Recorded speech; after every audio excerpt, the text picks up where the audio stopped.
buriya dufite urugendo kongera kwiga no guhishurirwa. Naho Paulo abanandikiraga yabasaba ngo bahishurirwe Yesu. Ibintu bakiri ni ibiki? Akora Paulo amuhishurirwe agiye kwiregura bwa mbere kwa Gamarere akavuga ati ngewe mbere uko niregura mumbazanga ibyo twakoze urabizi ko icyambere se wanyoherezaga impapuro ngo njye kurenganya abantu. Ubwo umugabo nakire rero nahuye nawe arusha imbaraga n'ubutwari ibyo twabagamo.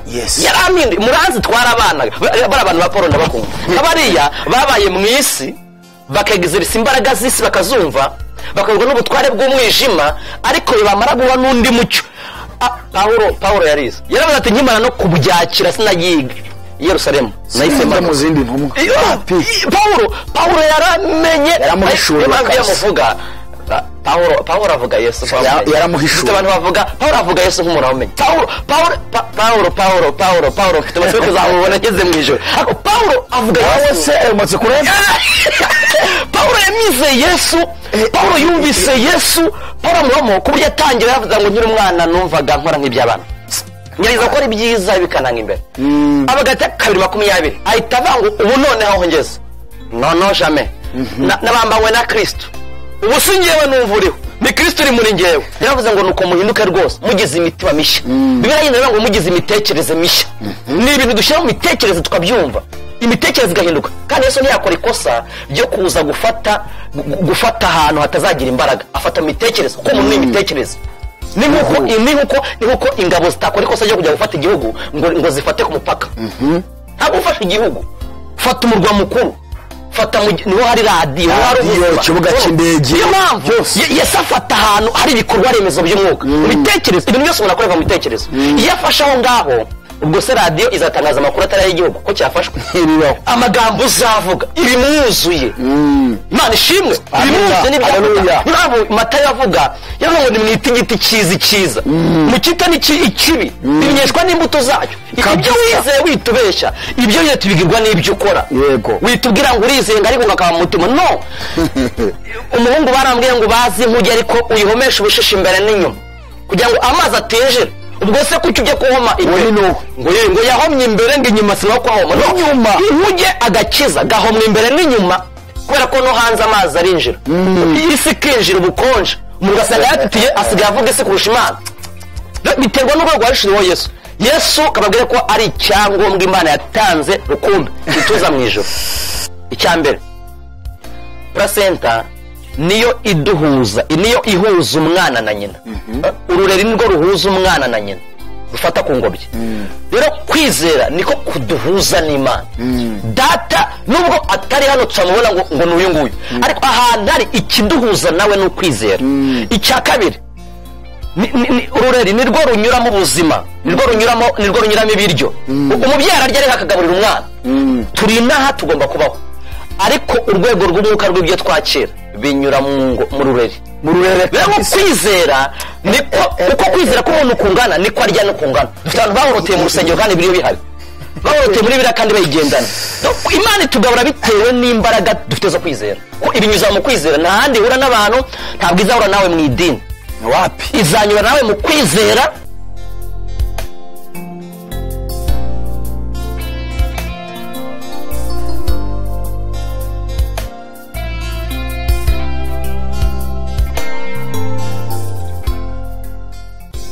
Ibi bintu abantu benshi bagira confusion. Urumva ko turi abantu bizera tuba mu kindi gihugu ariko tukiri naha mu kindi gihugu. Tubango dusa naho duhagara ikindi gihugu ariko mu kindi. Noneho turi barase iki gihugu cyo turakibamo duti. Se ibyaho byose turabireka. Turadusaba iby'iwacu se bizina. Nese ubw'iwacu ubwawe wacu ko butagaragara biragenda gute? Nicyo umuntu yakibaza. Urumva nicyo twavuze umuntu harimo abantu bizera bafite uburyo barimo mu mubiri usanzwe turarya bisabiye ko dukora uko bisanzwe akazi tukajyaho bwa buzima busanzwe tubuhuriyeho n'abandi. Ibyo ni ibintu biri rusange kandi ni principe y'ubuzima bw'abandi babayeho tugomba kuyibaho ariko dushingiye ku buyobozi duhabwa no imbere kuko reka babwire ko ibitagaragara nibyo bibeshaho ibigaragara ntabwo ibigaragara bibesha bitagaragara. Iryo jambo risubiremo ibitagaragara Paulo abwira nusoma Abaheburayo 11:2 hasi kabiri Bibiliya yavuze ngo kwizera no kutumenyesha ko isi rimwe n'ijambo ry'Imana nicyo gituma ibigaragara bitaremwa mu bigaragara. Uyandi magambo urumva ko ibigaragara biremwa mu bitagaragara. Niyo mpamvu Imana igenda inarema n'isi n'ijuru yose yabikuraga ahantu hatagaragara bikuye mu ijambo ariko bikaza. Abantu bagiye biga ibintu by'amasiyanse, bize ibintu bya IT, bazi ko ibintu byose bigaragara biri physique, izi application dukora ziyobowe n'ibintu n'amasoftware ibintu bitagaragara niyayoboye ibintu byinshi. Murumva rero no kwizera nuko kwizera umuntu w'umwuka no umuntu utagaragara ariko uyoboye ugaragara. Iyo umuntu yamaze kumwakira asigara muyoboye akamenya akazarakora gatuma w'imbere adapfa akabaho ariko n'unyuma akabaho. Mu yandi magambo ngo arakantu uvuze karamfashije cyane ndafashijwe. Niyo mpamvu rero nkubwiye ngo gasubiremo akuvuze ngo ibitagaragara bibeshaho ibigaragara. Ni ukuvuga ngo ibigaragara byavuye mu bitagaragara niko birivuze. Ubwo ngo ibitagaragara nibyo bifite agaciro kuruta ibigaragara, ni nabyo byinshi kurenza ibyo tubonesha amaso yacu. Pawulo yavuze yandikira Abakorinto abe ngo twebwe tureba kubigaragara kubiboneka ahubwo tureba kubitaboneka. Ibiboneka bifite garanti ibiye gitoya ariko ibitaboneka n'ibyiteka ryose kandi ubugingo raho twakiye n'ubwiteka ryose. Rero urumva aho niho hari imbaraga zituma wa muntu uzavi n'ahakimuka tuzimuka mu studio wacu. Urumva uw'imbere utagaragara zimura ugaragara amushyire muri format y'abatagaragara amujyana hatagaragara aho tuzabiteka ryose.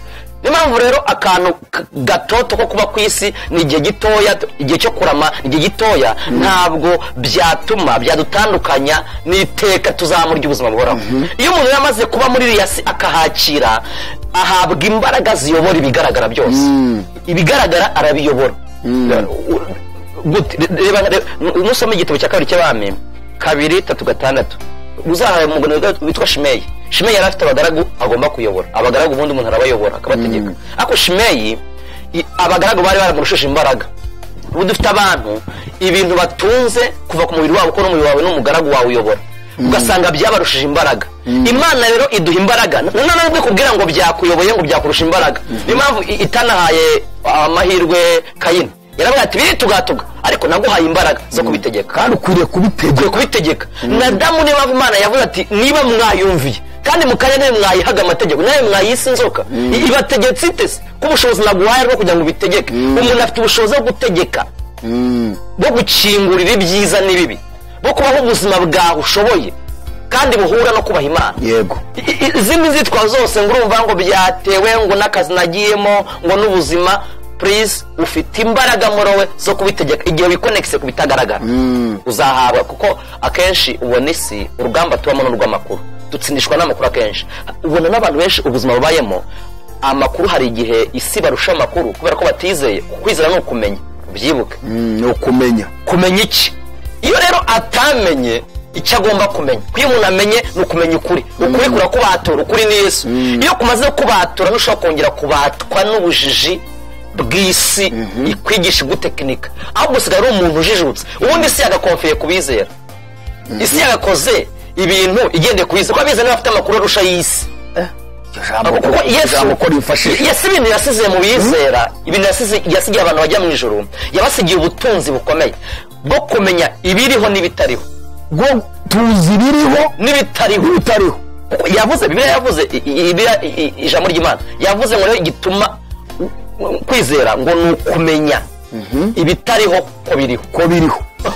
Bibiliya yenda ngo ni conviction, ni nk'icyemezo, ni ukwemera, ni recommendation tugira. Icyatumye ngo n'abakera bahamwa recommendation yabo ni ukwizera, ni ikwemeza ko ibyo bintu ngo bitariho ariko bihari. Wase ndabireba biri Yesu biconnects no nuko bihari ukumva ukabyizeza umutima n'umubiri ko biriho kandi uzabigororerwa. Ikindi kintu navuga ubwo ndacyagaruka kuri aba bantu kuko jewe ibi bintu maze igihe ngiye bifite ikibazo cyane.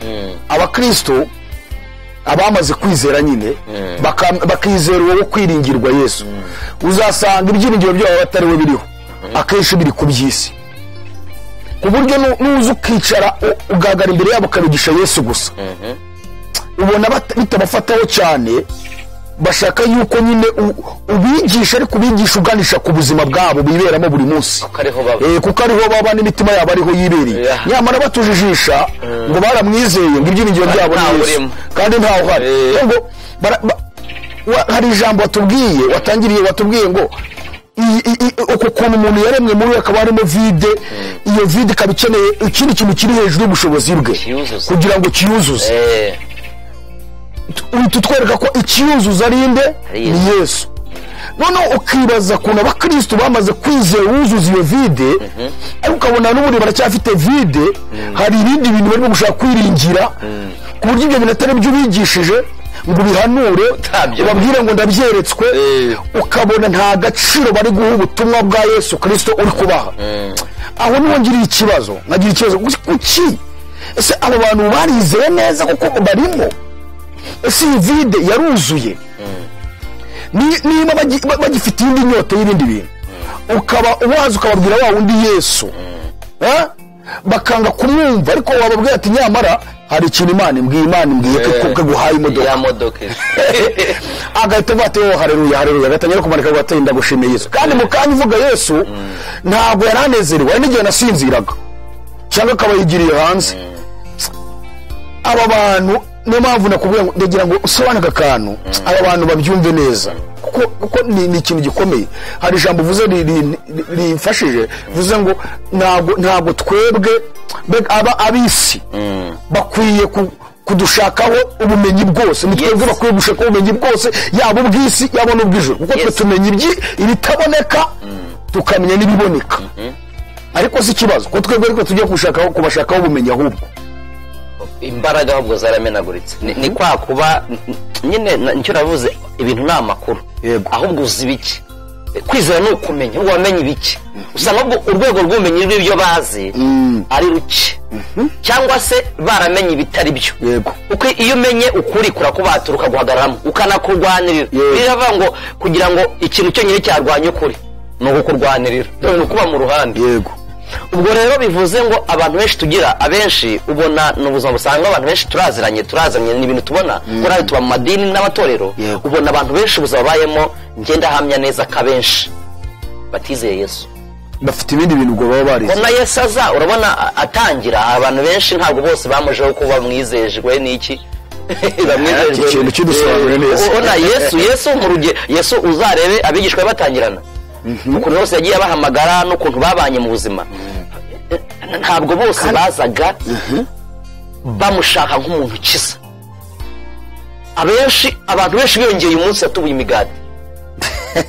imigati abantu bose batabaza. Noneho urumva umuntu wenshi wabonye umunsi atubuye imigati, ubutumwa bwagiye abantu benshi babwira abantu ati hano hari umugabo ku migati araroza, uracyafite inzara n'amafi muze murye. Dore bagira ubutumwa rero bw'imigati n'amafi. Ariko Yesu ntabwo ari intumbero, yanyuze ku mitsima, kuko ntibaravuka baracyumva imitsima, anyura ku mitsima ku mafi kugira ngo imibiri yayo ibanze byumve, ariko nyuma aza kurangiriza nayo avuga ati rero ninjye mutsima w'ukuri aturya ntazanapfa. Bari banse umuntu yanakurya ate uranaribwa se burya. Ariko Yesu urumva yashaka kugira ngo babwiye ko bagomba kumwizera, bakizera urupfu rwe, bakarumira bakarurya bakarwizera, ni utanga ubuzima. Urumva icyari gikomeye, hari igihe yabinyuzeho kugira ngo abageze ahakwiye. Rero mbwira umuntu wizeye amafaranga, wizeye ikindi kintu, ntabwo ari ryo herezo, sinaho ugomba kuba uhagaze. Nawe ubwiriza amafaranga, ubwiriza ubutunzi, ubwiriza amafi, ubutumwa bw'amafi, ntabwo ari gahunda ya Yesu. Ntabwo ari gahunda ya Yesu. Se aho hantu wahatubwira nibuza ngo tubasome ubutumwa bwiza, ubutumwa bwiza ko bwanditswe. Kuko aho hantu havuze numva harimo igisubizo, numva habaye nk'agiye kunsubiza ikibazo nari mfite, kandi si njyewe hasubirije gusa, ahubwo ni umuntu wese udukurikiranye. Hari abantu bakurikiye Yesu kuko bamukurikiye imitsima, bakamwizezwa n'ibyo. Bivuga ngo vide yabo ntiruzura, kuko niba Yesu ari we wuzuza iyo vide, uyu muntu akaba aje yizeye ibyo Yesu agiye kumukora atizeye Yesu, azahora ari vide, azahora afite inyota yo kwamubwira ibyo ngibyo, kuko ntiruzura. Niyo mpamvu numubwira Yesu ntabwo azaba agaciro, kandi nanone bya bintu nabyo nibimuha azahora iteka yose azanga ukomeza ubimubwira, kuko vide ye ntabwo iruzura. yes ntabwo iruzura, urumva ntabwo iruzura. ikiyuzuye ni kimwe gusa. dutangira wenda nkaho Yesu atangiye ni mu bitangaza agiye akora, so mu butabwiza bwa Yesu bwanditswe na Matayo na Mariko akeshi na Luka hamwe. ugenda uhabona ahanisha agenda gukora ibitangaza cyane. atangira ahaza abantu 5,000, abantu benshi bariyongera, atubura amafi, baba bafite dutoya dukeya, afata amafi arayatubura. abantu baravuga ati wow, Bibiliya navango intonga zasigaye ngo barazikusanije zuzura utuvungukira twuzuye intonga 12. urumva abantu batumye kubona imbaraga ze, banavuga ati Yesu aranakora ku buryo ubusa bukura ibintu bikanasabuka. hari n'ibintu wenda tubabwire Yesu ajya akora mu rusengero. hari ibintu Imana ijya ikorera abantu bya bitangaza tubona. agakiza abarwayi, nyuma babona yagiye abakiza ibimuga kwa Yayiro, muri Mariko 9 wa mugore uri mugongo yagiye akiza abantu, akora ibitangaza bikomeye kugira ngo abantu ariko cyane no kugira ngo bamwizere. Bibiliya ivuga ngo uziko ibitangaza biraha abatizera. kwa kugira ngo abantu bizere. ariko iyo abantu naho ihangane gato akantu kadusobanure neza, kuko abarokore nyine akenshi nyine bakurikiye Yesu kubw'ibitangaza. yes ariko umva Bibiliya ivuga ko itangaza byashyiriweho abatizeye. none se kandi byo abakristo uzasanga birirwa birukanka hirya no hino mu nsengero, ari nabyo bakurikiye ahantu hose, ari byo bakurikiye. none uti byashyiriweho abatizera, kabakristo nibyo bagishaka. ni ikibazo. nta nubwo ariyo gahunda. nusoma nka Mariko 13:22 Yesu nawe yarabivuze. arimo avuga ko batagomba gushingira ku bitangaza. ava ko hazaduka abandi bari biravuga ngo 13:22 hazaduka bita Kristo n'abita abahanuzi, bazerekana ibimenyetso bakora n'ibitangaza ku buryo bayobya b'Imana yitoranirije bibaye ibishoboka. ubwo murumva ko ibitangaza ntabwo ari cyo kintu gikomeye Imana ishaka ku bantu. bishobora no kuyobya abantu bakagira ngo nose kuri bitangaza ni Imana ibakoresheje. kubera iki biravuze ngo nabishoboka? kubera iki bivuze ngo abantu batizeye ku rwego bizera Yesu neza bashobora imbaraga zabo bashobora kumenagurika bakabayebya n'ibitangaza. ariko abantu bizeye Yesu bakomeza kumwizera nk'umwami n'umukiza, bamenye kwa kuri, basobanukiwe kwa kuri, bariya bo ntibizashoboka. niyo mpamvu abantu bagendera ku bitangaza bakije uburwayi. ni byiza ariko sibyo bibanza. iyo umuntu yakize uw'imbere n'uw'inyuma arakira. kubera ko kwizera navuze ko icyambere hari uko abadayimone kwizera. none ugusanga mu mpano 3 ziri mu gice cy'impano z'ibitangaza Yesu yagenda agatanga abwira abantu mu mpano 9 yabwiye abakorinto. ihangane gato yamuciye mu ijambo. none se urumva watubwiye kwizera kw'abadayimoni, none ho haje kwizera nk'impano. bitandukaniye kwizera. urumva ko biretse impano kandi wongeye ubwo mise numva bikuba bibareshesha. hari ukwizera kwa mbere ko kwizera bisobanuye kumenya Yesu ari we byiringiro. ariko kuri twavuze mu Bakorinto mu Baroma 10:12 urongera ujya no mu Mizo no mu Yeremiya 17 yes. none urongeye uzanye ukundi kwizera nawo muri ziriya mpano Pawulo yavuze umwuka uratanga. haje n'impano yo kwizera. uranandukanyiza uku kwizera kw'impano umwuka uratanga no kwizera gushingiye kwakira Yesu umwami n'umukiza we. bitandukaniye hiye. ubundi fondasiyo ya byose niyo kwizera umwami Yesu, ukamwizera nk'umwami n'umukiza w'ubugingo bwawe. iyo byizeye ubufunguye umuryango. kwizera ni ukumenya ibyiringirwa.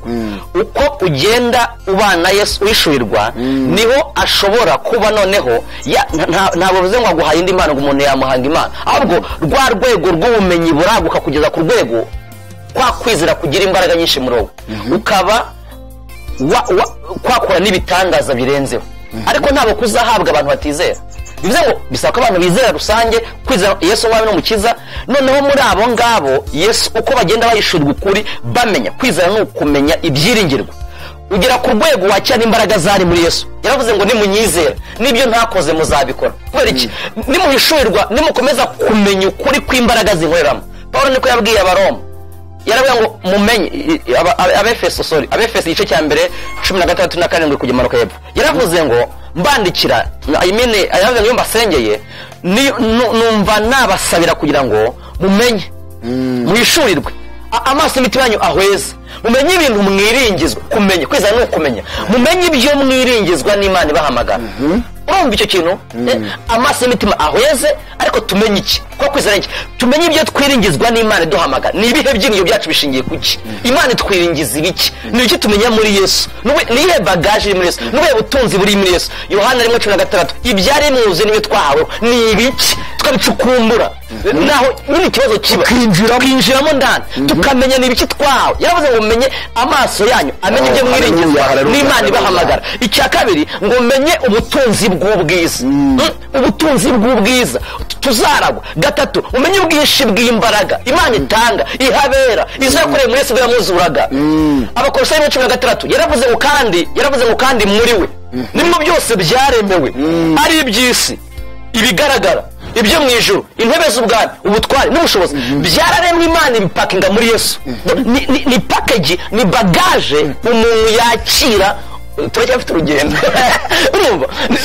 Urumva muri Yesu harimo iby'isi, iby'Ijuru, ibigaragara, ibitagaragara, intebe z'ubwami, ubutware. Baza kwasoma neza. Urumva kumenya cyane. Ikibazo bitumye abanyambere kuri cya kibazo kandi. None si kutwanga gukomeza kwizera Yesu ngo tumucukumbure. Tugashaka ko n'abatwigisha baducukumburira iby'isi. Kandi tubonye ngo muri Yesu harimo iby'isi, harimo iby'Ijuru, harimo intebe z'ubwami. Ni cya kibazo dufite. Icyo kibazo dufite abantu bahereye ku bitari byo. Yesu yahereye ku mitsima ashaka ubugingo, ariko abantu bahereye ku mitsima bakomeza gushaka imitsima paka abantu bakazaguma mu bugingo. Iyo twize Yesu ariko reba nawe ikintu ijoro ryatanze. Imana yaravuze reka ntange Yesu. Uzamwizera azaba yaki ibintu byose, utamwizera azaba yizize. Rero ikintu ijoro ryavuze impano ijuru kuko Imana yakunze abari mu isi cyane 13 Yohana byatumye itanga urukundo Imana yakunze bigatuma ati kabisa nta kindi kintu naha abantu kambahe Yesu. Uzamwizera azaga ubugingo raho, ariko biraba hepfo 17 ngo utamwizera amaze gucirwaho iteka.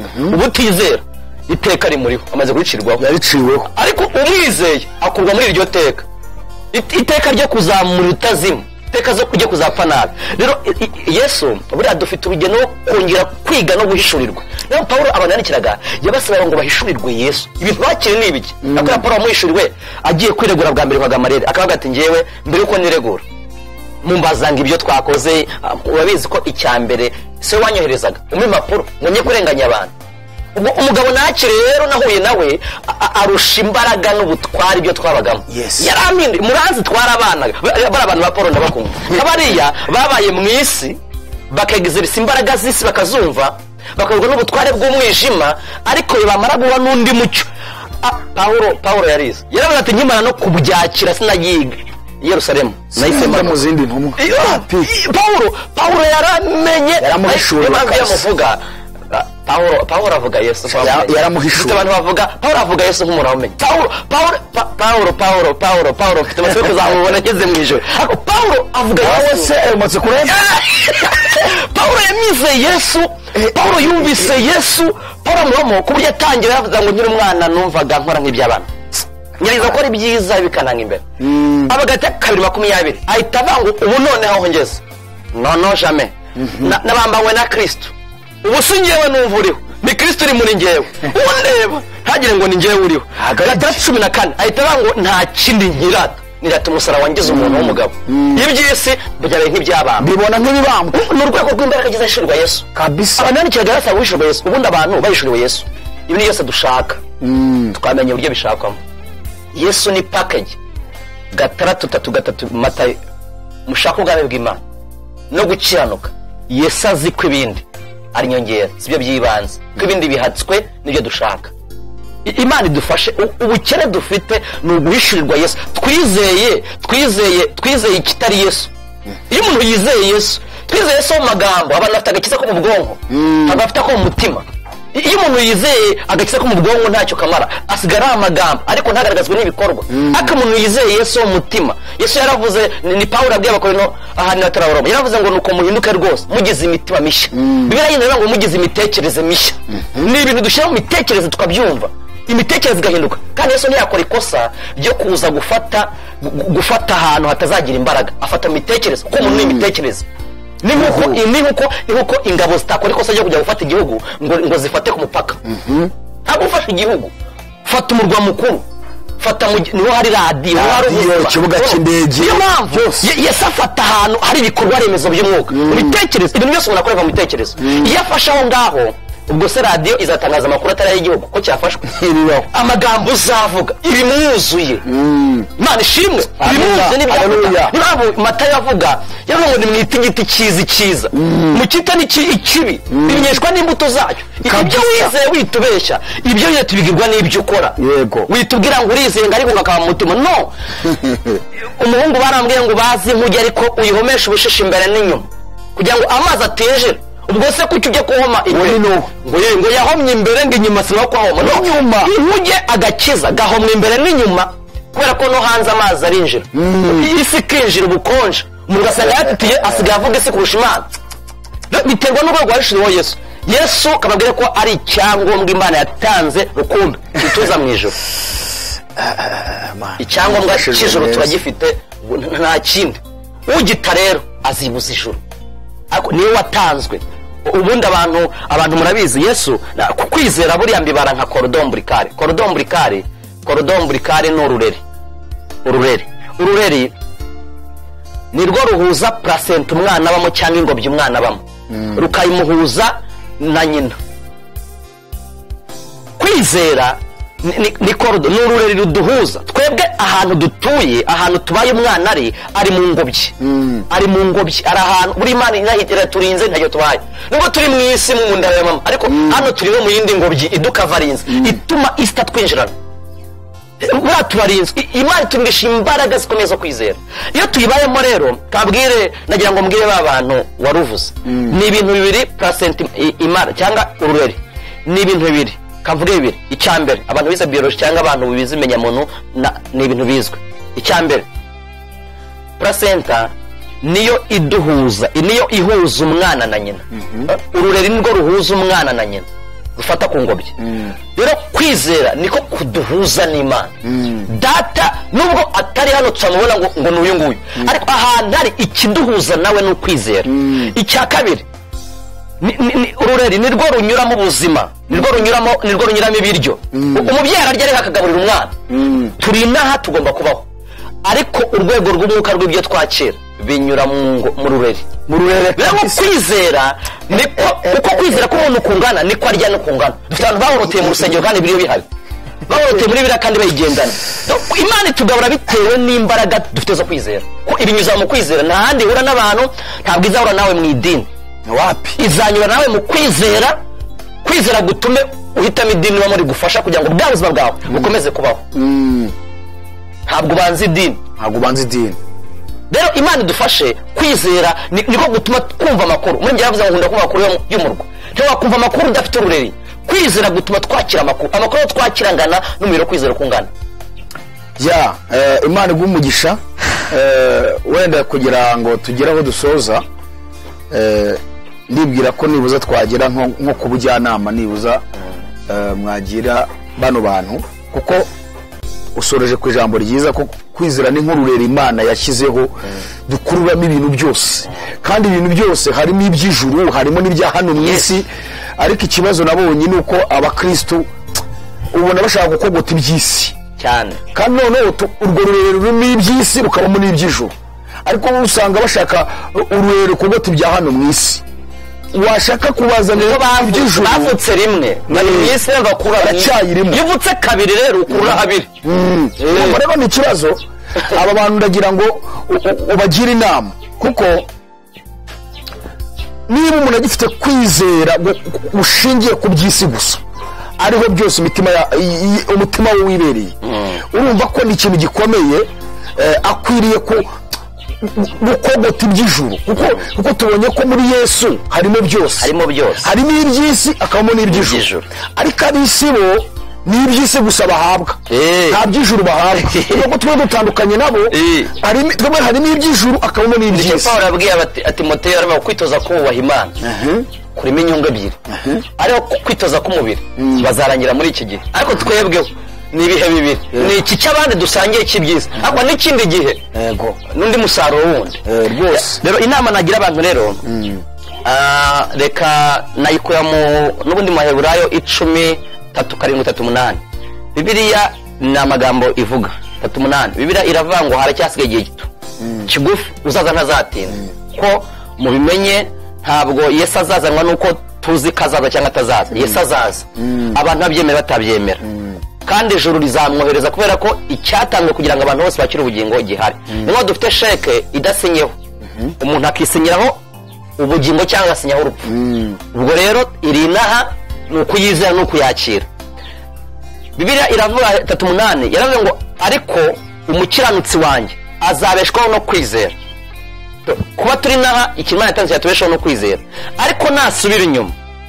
Bibiliya yindira ngo ariko niyirekura nagutakaza donc ururerindwa ruduhuje n'Imana ariko naruca umuntu atizera Bibiliya yavuze ngo uwo nguwo rwose hari iyo nasomye abanga azasenyagurika ariko twebwe ntidufite kwizera ngo turimbuke ahubwo dufite gusubira ngo turimbuke ahubwo dufite kwizera ngo dusize ubugingo bwacu nabwo rero uko kwizera kwawe kungana nako ubuzima bwawe bugomba kuba bungana umuntu abaye uko yizera kandi ntabwo ari ibintu tuvuga ngo ni iby'umwuka gusa ngo biri mu kirere ni ibintu by'umwuka ariko bigira impact cyangwa bigira uruhare mu buzima busanzwe tuzabirebera uko ubayeho inama nakugira ushobora kuba utarizera cyangwa uba mu rusengero ugenda wumva amakuru menshi ahantu hatandukanye so bisaba ngo wowe winginga Imana ahantu hose wumva ijambo ry'Imana n'ubu ryumvise riba ryiyenza ahantu hose Imana yatanze ibyangombwa byose kugira ngo uhure nabyo ubu ngubu wakakira wasama